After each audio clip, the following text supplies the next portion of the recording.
Episode के शुरुआत में दिखाया जाता है कि हमारा हीरो 3 स्कूल के लड़कों के साथ बहस कर रहा होता है और उन लोगों के बीच में लड़ाई हो जाती है।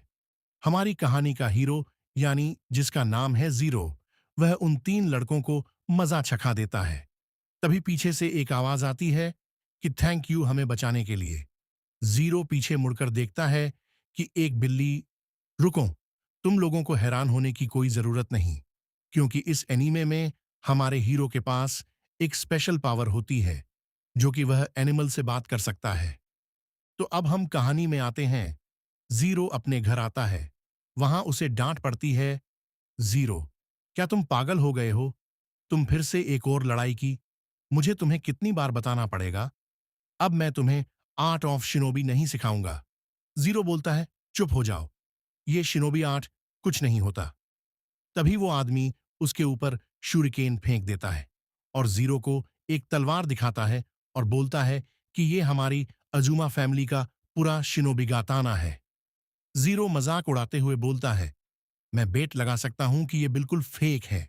उस आदमी को गुस्सा आता है और कहता है, तो ठीक है, अगर ये फेक है तो मैं तुम्हें अभी दिखाता हूं।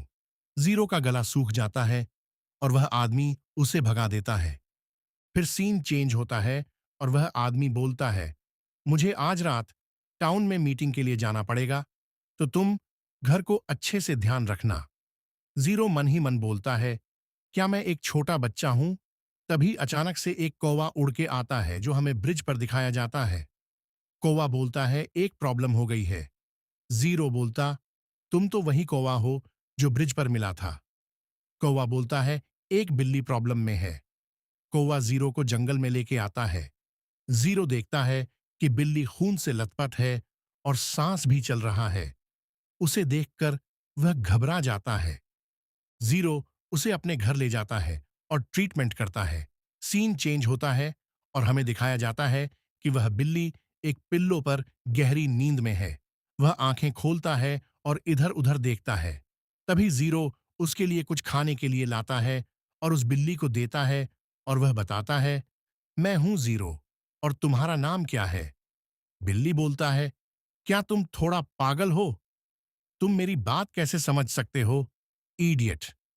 जीरो बोलता है, मैं इडियट नहीं हूं समझे। बिल्ली घबरा जाता है और बिस्तर के नीचे छुप जाता है। बिल्ली सोचता है कि ये तो एक नॉर्मल इंसान है और इसके पास स्पेशल पावर होने का एहसास भी नहीं हो रहा। कहीं ये मेरे लिए खतरा तो नहीं? जीरो उसे समझाता है कि डरने की कोई जरूरत नहीं। मैं जानता हूं कि ये देखकर तुम्हें जरूर लगा होगा, लेकिन मैं बचपन से ही एनिमल से बात कर सकता हूं। बिल्ली बाहर नहीं निकल रहा था। तभी जीरो खाने के लिए कुछ लेके आता है। तभी बिल्ली बाहर आता है और खाने लगता है। बिल्ली हंसते हुए बोलता, अगर इंसान के दिल को जीतना है तो पहले उनका पेट जीतना पड़ेगा। हुह, कितना फनी है। एक बिल्ली अपने आप को इंसान समझता है। बिल्ली बोलता है, मैं कोई बिल्ली नहीं हूं समझे। बिल्ली उससे बोलता है, मेरा नाम राघो है। मैं एक इमॉर्टल मोनोनोके हूं। हम मोनोनोके ज्यादा टाइम एनिमल और इंसान के फॉर्म लेते हैं और हम में से कुछ माउंटेन के टॉप पर रहते हैं। जीरो बोलता, अगर तुम मोनोनोके हो तो तुम्हारे साथ ऐसा हाल कैसे हुआ? बिल्ली यानी राघव बोलता है, मुझ पर एक अलग मोनोनोके ने हमला किया। मुझे कुछ ज्यादा याद नहीं। मैं काफी टाइम से सो रहा था। जब मेरी आंखें खुली तो देखा कि वह लोग मुझे घेरे हुए थे। वह लोग मेरी हेल्प चाहते थे। मैंने उनको जाने के लिए कहा। वो अच्छा, समझ आया। उन लोगों ने गैंग बनाकर तुम पर हमला किया। तुम तो एक इंसान हो। मेरे बात पर तो तुम्हें यकीन नहीं होगा। हाँ, ये सब बातें मेरे लिए कोई सेंस नहीं बनाती। इसका मतलब ये नहीं कि मैं तुम पर भरोसा नहीं करता। सोचो, मैं भी तो एनिमल से बात कर सकता हूं। फिर अगला सीन दिखाया जाता है जहां वह बिल्ला पड़ा हुआ था। एक लड़की वहां दिखाई जाती है। वह अपने हेडक्वार्टर में रिपोर्ट कर रही है कि पेड़ के पास खून पड़ा हुआ है। शायद वो यहीं कहीं आसपास है। ये बोलकर लड़की वहां से चली जाती है। पेड़ के पास से कोई अजीब आदमी उसकी बातें सुन रहा था। देखकर ऐसा लग रहा है कि वह मोनोनोके को ढूंढ रहा है। हमें जीरो और राघव को दिखाया जाता है, जहां जीरो राघव को शावर दे रहा होता है और उन दोनों के बीच बात चल रहा होता है। जीरो तभी बोलता है कि उसे आज उसकी डॉग नैन्सी की याद आ रही है। वह एक अच्छी केयरिंग डॉग थी। वह बिल्कुल तुम्हारा ऑपोजिट है। राघव को गुस्सा आता है। जीरो बोलता है, जब मैं पहले स्कूल से बुली होकर आता था, तभी नैन्सी उसे शावर के लिए बोलती थी और हमेशा ये बोलती थी कि मैं बहुत लकी हूं जो मेरे पास तुम हो। तुम हमेशा दूसरों की मदद करना। वो बोलती थी कि ये तुम्हारी स्पेशल गिफ्ट है। सीन चेंज होता है और रात को जीरो सो रहा होता है। तभी राघव उसे थैंक यू कह के वहां जाने लगता है। वह विंडो से कूद जाता है और तभी उसके पैर में मोच आता है। उसे पता चलता है कि उसका रिकवरी अभी भी नहीं हुआ है। वह वहां से जाने ही लगता है, तभी पीछे से आवाज आती है और वह जीरो होता, जो सिर्फ सोने की एक्टिंग कर रहा होता है। जीरो बोलता है, तुम ऐसी हालत में कहां जाने की सोच रहे हो?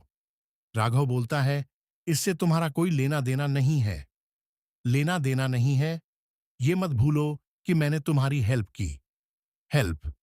मैंने तो तुमसे हेल्प नहीं मांगी। राघव गुस्सा हो जाता है और बोलता है, ये तुम्हारा बिजनेस नहीं है।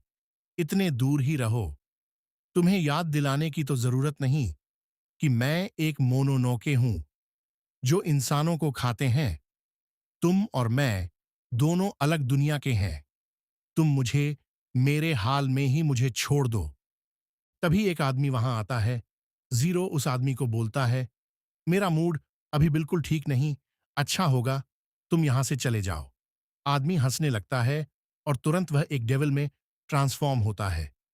राघव उसके ध्यान भटकाने के लिए वहां से चला जाता है और वह आदमी भी उसका पीछा करता है। राघव उसे जंगल के बीच लेके आता है। वह आदमी राघव पर हमला कर देता है और दोनों आमने सामने हो जाते हैं। तभी उन दोनों के बीच बात शुरू हो जाती है। राघव बोलता है, अगर तुम्हें मेरी पावर चाहिए तो मुझे मार के ले जाओ, लेकिन तुम मुझे नहीं मार पाओगे। आज तो तुम पक्का मेरे हाथों से मरोगे। आदमी हंसता है और बोलता, मुझे नहीं लगता तुम मुझे मार पाओगे। उन दोनों के बीच फाइट होने ही वाला था कि कहीं से जीरो आता है और आदमी के हाथ पर वार करके खून निकाल देता है। राघव बोलता है, यहां से चले जाओ। तुम्हें यह जितना आसान लगता है, ये उतना आसान नहीं है। तभी जीरो तलवार उठाता है और बोलता है, अगर किसी को हेल्प करने में जान भी चली जाए तो कोई बात नहीं। राघव हैरान हो जाता है। वह आदमी तभी एक बड़ा सा मॉन्स्टर में ट्रांसफॉर्म हो जाता है। मॉन्स्टर बोलता है, तुम्हें मार के मुझे बड़ा मजा आएगा। और उन दोनों के बीच फाइट शुरू हो जाता है। मॉन्स्टर उसे पकड़ने की कोशिश करता है, लेकिन वह उसे घायल देकर पीछे चला जाता है और पीछे से अटैक करता है। लेकिन वह मॉन्स्टर भी गायब होता है और पीछे से अपना बड़ा सा नाखून जीरो के पीठ के आर पार कर देता है। जीरो छटपटाने लगता है। जीरो फिर भी हार नहीं मानता और अपनी तलवार से अटैक करने की कोशिश करता है, लेकिन वह नाकाम होता है और जीरो वहां मर जाता है। मॉन्स्टर बोलता, तुम में हिम्मत तो बहुत है। तभी राघव जीरो के पास आता है।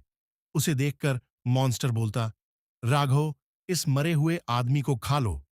तुमने तो कुछ खाया नहीं होगा बहुत दिनों से। राघव बोलता है, चुप हो जाओ, तुम अभी मेरे हाथों से मारे जाओगे।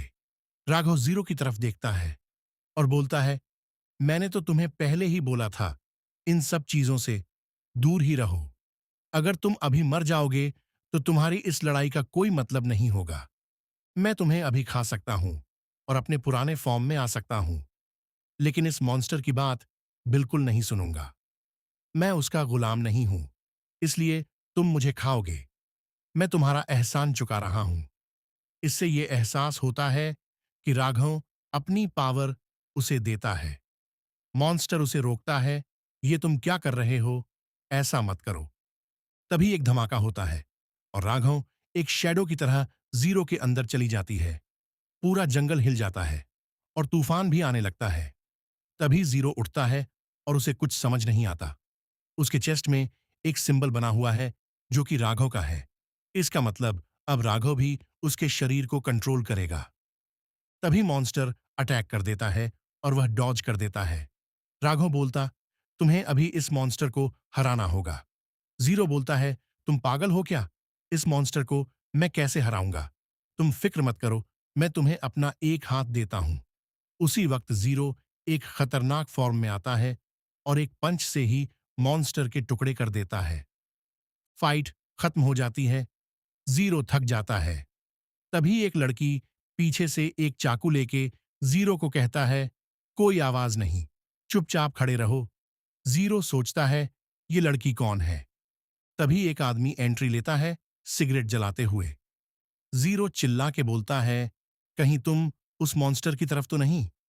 आदमी बोलता है, इतना रूड होने की जरूरत नहीं। हम कोई मोनोनोके नहीं। हम तो बस सिविल सर्वेंट्स हैं।